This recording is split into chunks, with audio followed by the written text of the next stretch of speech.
Hey guys, welcome back to the Curly Reader. My name's Amanda, and today I'm going to share with you a bit of a book haul.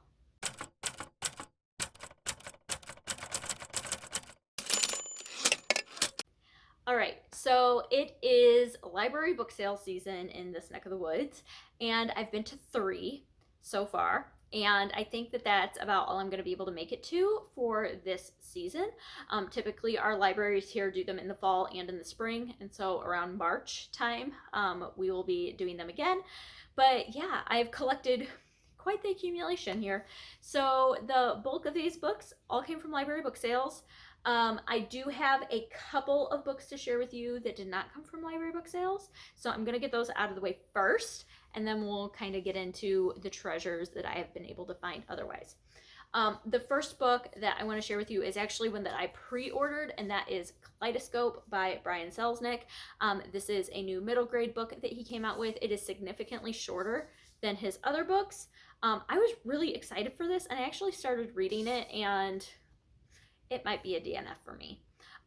Basically, it is told in like 2 to 3 page stories, and none of them really connect. I'm sure they might all connect in the end, but for the most part, I can't even flip pages. So they're like 1, 2, 3, like pages long, and then it just goes on to the next little thing, and they're all very fantastical, and none of them really make a whole lot of sense. And so I don't know, we'll see. I may try this again, but for now I'm setting it down. But that is one that I had gotten that I had pre-ordered. And then another one that I got new is one that was sent to me by the author, and this is Ripped Away by Shirley Riva Vernick. And so thank you, Shirley, for reaching out to me and offering to send me this. This is also a short middle grade, I think it's upper middle grade, lower YA book, and it has to do with Jack the Ripper, and kind of the Jewish culture at the time of Jack the Ripper in England. Isn't that, I'm gonna I don't know a whole lot about Jack the Ripper, but basically, yeah, London. So these kids get swept back in time to Victorian London, and they are kind of faced with the xenophobia that is sweeping at that time, and how Jewish people are treated because of the xenophobia that is taking place because of what is happening with Jack the Ripper. And so it sounds really fascinating. So I'm very excited to check this out. So once again, thank you, Shirley, for sending me this. This comes out in February, and so yeah. All right, and then I went and sold a bunch of books to Half Price Books and picked up some things while I was there, and so I figured I would share with you really quickly what I got while I was there. I took quite a number of books there, and so I was able to find a handful of things that I was really excited about. And so yeah, the first of which is another Kimberly Brubaker Bradley book. This is a backlist book of hers called The President's Daughter, and it is about Teddy Roosevelt's daughter, Ethel, who is 10 years old. So yeah, it's just about her, and when Teddy Roosevelt becomes president. And sounds interesting. I love Kimberly Brubaker Bradley, and so I'm always down for reading her backlist books, especially when I can find them for pretty cheap. All right, trying to make sure that these are all organized so I'm not missing anything, because I tend to do this where I get halfway through and then I'm like, oh yeah, forgot about that. So trying to make sure I have these a little bit organized. All right, the next book that I picked up from Half Price Books is Wonderstruck. I was able to find this copy, which is missing the dust jacket, which I don't mind, because even without the dust jacket, this is gorgeous.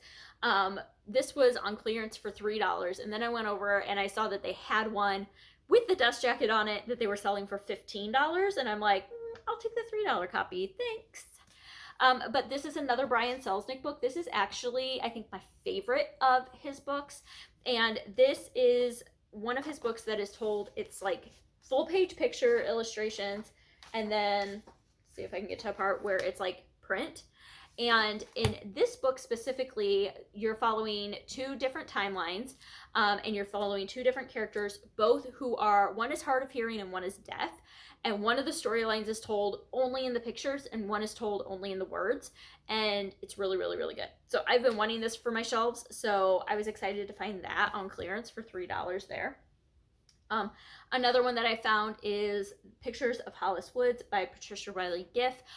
This is one that Chantel at An Intentional Life has read and really, really, really liked, and so I was excited to check that out. I also picked up a graphic novel off the clearance shelf just because it looked fun. It's called The Fog Mound. It says part graphic novel, part heroic fantasy. It's an adventure like no other. Travels of Thelonious. I don't know. But it's like part book and then part graphic novel. So it looked fun. It was on clearance for $2, so I grabbed it. And then I ended up getting The Atlas of Reds and Blues. This is by Devi S. Laskar. And this one was kind of on my radar anyway. I really like the cover. I think it's really pretty. And it says, when a woman known only as Mother moves her family from Atlanta to its wealthy suburbs, she discovers that neither the times nor the people have changed since her childhood in a small southern town. Despite the intervening decades, Mother is met with the same questions. Where are you from? No, where are you really from? The American-born daughter of Bengali immigrants, her answer, here, is never enough. Mother's simmering anger breaks through one morning during a police raid on her home. She finally refuses to be complacent and suffers all too familiar consequences. So it seems very relevant. So I grabbed that. YA that I got that I am super excited to check out. I need to get all these stickers off. But this is Punching the Air by Evie Zaboy and Yusuf Salam. I heard Evie Zaboy and Yusuf Salam speak at the North Texas Teen Book Festival panels that I had watched on YouTube last year, and I'm very excited to check this out. This is a book in verse that is told, and it follows Yusuf's story. It's based off of Yusuf's story. Yusuf was, I think they were called like the Central Park, what were they called? The Central Park Jogger. He was one of 4 boys convicted with 4 other boys in the Central Park Jogger case. And so, yeah, when he was 15 years old, he was wrongfully convicted. And then they had spent many years of their lives behind bars, and they were finally, their sentences were overturned. And so, very excited to check that out because I just, yeah, sounds phenomenal. And then the last book that I picked up from Half Price Books is In a Glass Gremlin by Adam Gidwitz. This is the second book in A Tale So Dark and Grim, I think is what it's called. It's over there. But I just realized that that's also being turned into a Netflix series, an animated series. So we'll see. This is the second book in the series, though. I haven't read the first book yet, but it sounds spooky. It's like the Grimm's fairy tales / spooky. I don't know. We'll see.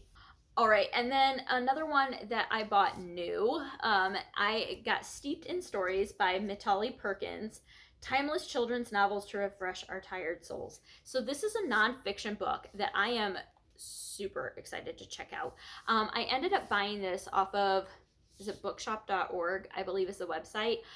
Krista from Books and Jams did a weekend vlog where she went to an indie bookstore and linked the bookstore's bookshop.org site, and so I ended up getting this book from there to help support that indie bookstore.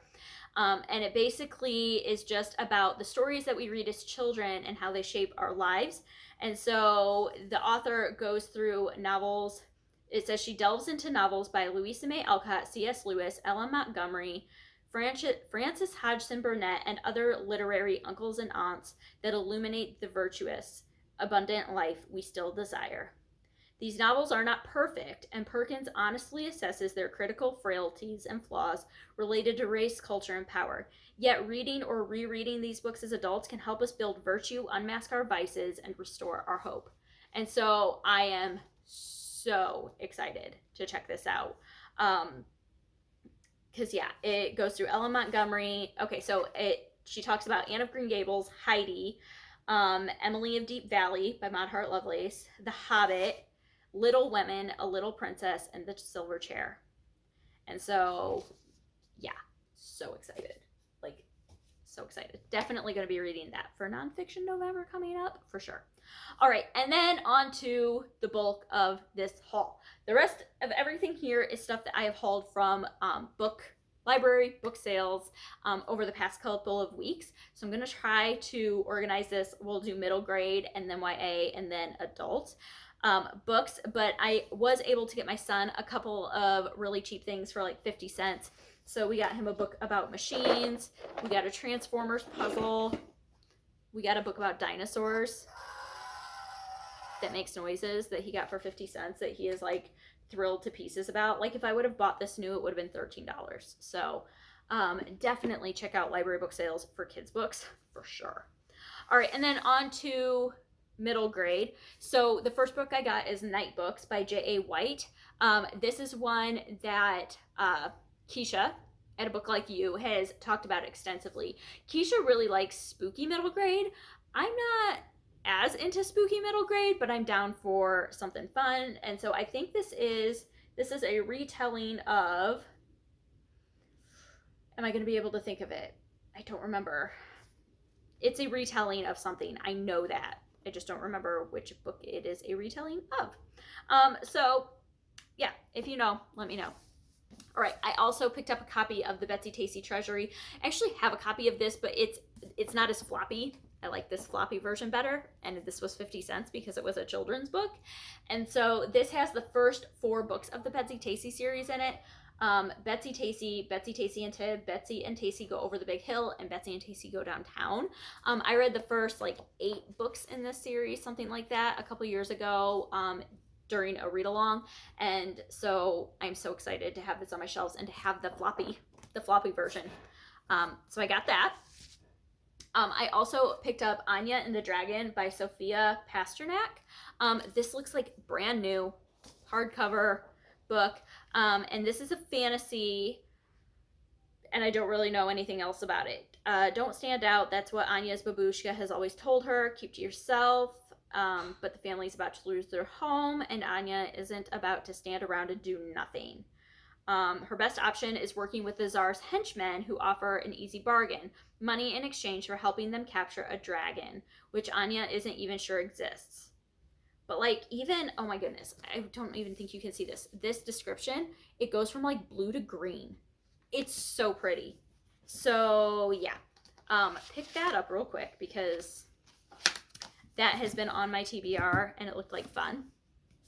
All right, trying to sort these as I go because yeah.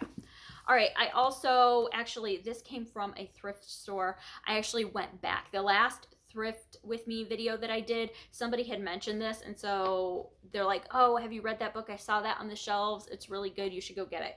And so I actually went back and grabbed it. So this is the London Eye Mystery by Siobhan Dowd. And I don't know anything about it other than the person that recommended it said it had autism rep in it. So that's all I really know. But I did grab that. All right, and then I also picked up The Donner Dinner Party by Nathan Hale. This is one of Nathan Hale's Hazardous Tales. This happens to be my kid's favorite one of this series. It's about the Donner Party, which if you are familiar with the Donner Party, the fact that this is my kid's favorite in this series is a little disturbing, but you know what? It is what it is. I like these because on the back they have a hazard level and they'll tell you like the content that's in it. So tuberculosis, hypothermia, starvation, accidental shooting, non-accidental shooting, stabbing, cannibalism, bears, and the eating of well-loved pets. So it tells you exactly what's in there. But this is a graphic novel series that is done, and this whole series my kids are obsessed with. It's historical. The whole like basis of it is that Nathan Hale, who was executed for treason during the Revolutionary War, he is talking to his executor and like telling him these stories to try to stave off his execution. And so, but it's all like stories from history. They actually have a new one coming out soon that I'm excited to get. So grab that for my kids because like I said, that's their favorite. Another one that I grabbed for them is The Best Halloween Ever. This is similar to The Best Christmas Pageant Ever. This is by Barbara Robinson, and it follows the Herdman kids that are just a wreck. So I thought this would be fun for this Halloween. I picked up one that was a cover, like, buy for me, and that is Wild Wings by Gil Lewis. This just looked so pretty. It says, something flies deep within the forest, something that hasn't been seen on Callum's farm for more than 100 years. But Callum and Iona see it and promise to keep their amazing discovery a secret, but can they keep it safe from harm? The pact they make will change lives forever. I don't know. It just looked pretty, so I got it. Because that's how I roll. All right. Now let's move on to... Wait. Double check. Nope. One more. Too many stacks over here, guys. All right. I already also picked up a library discard. This is Scar Island by Dan Gemeinhart.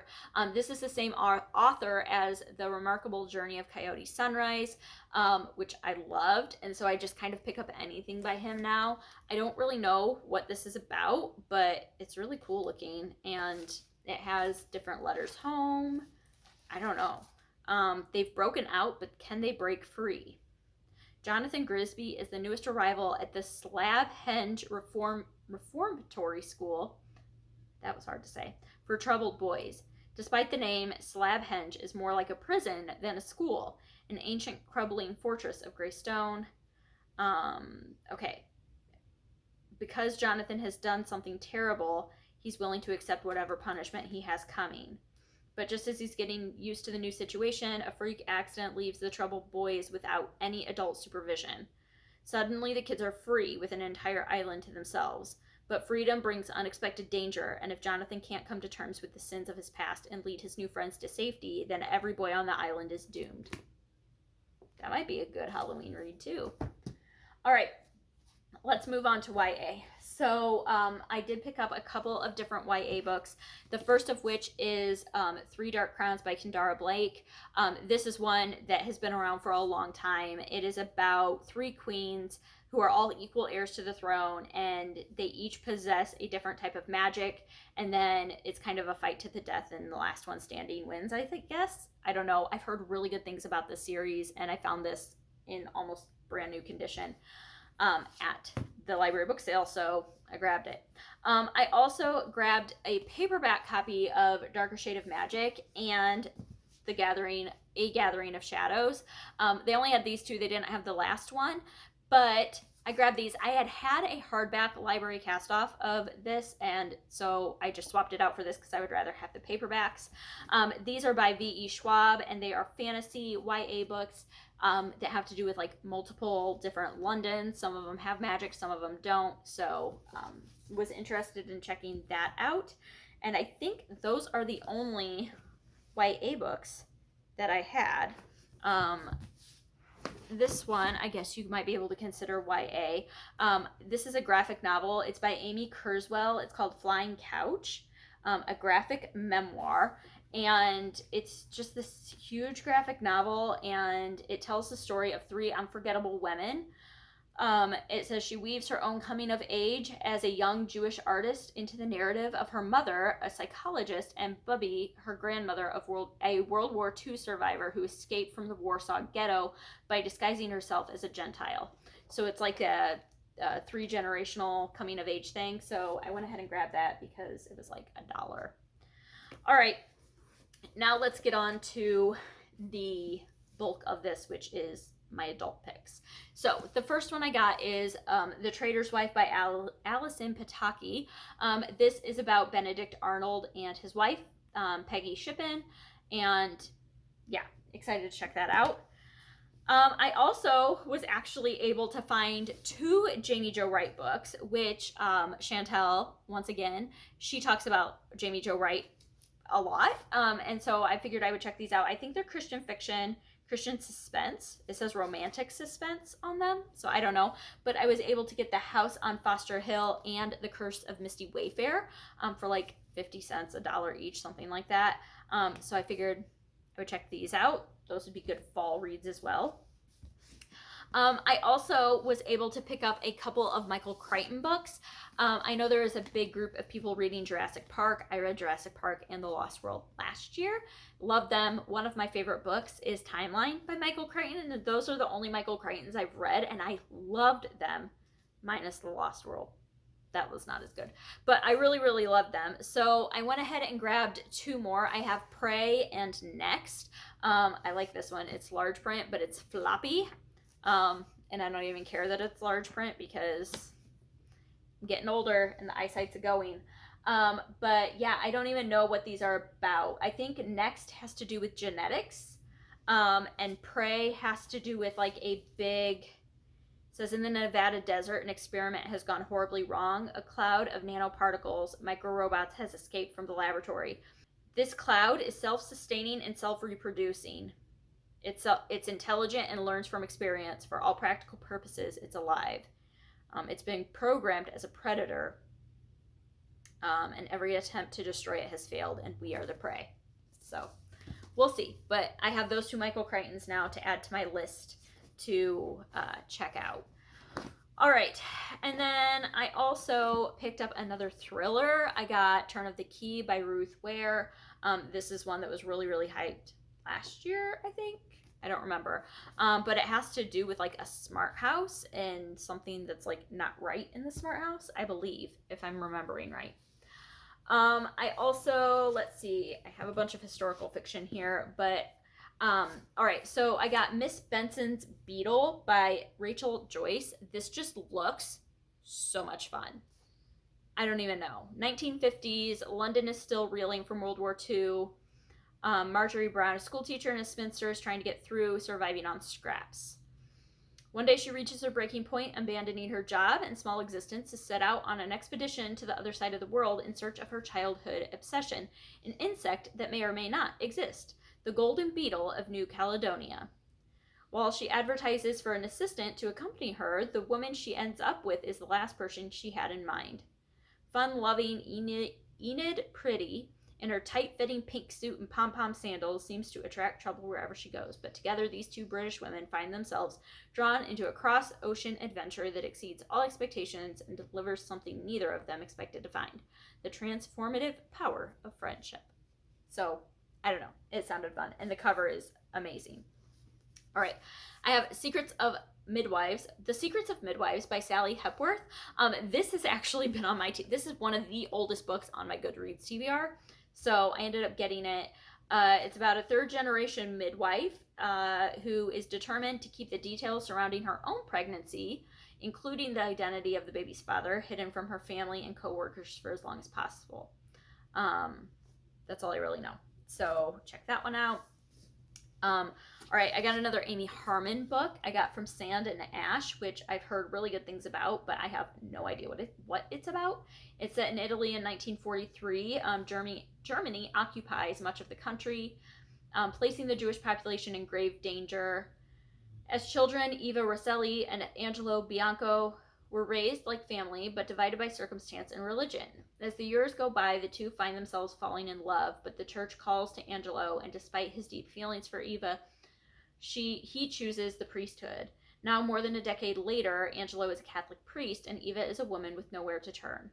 With the Gestapo closing in, Angelo hides Eva within the walls of a convent, where Eva discovers she is just one of many Jews being sheltered by the Catholic Church.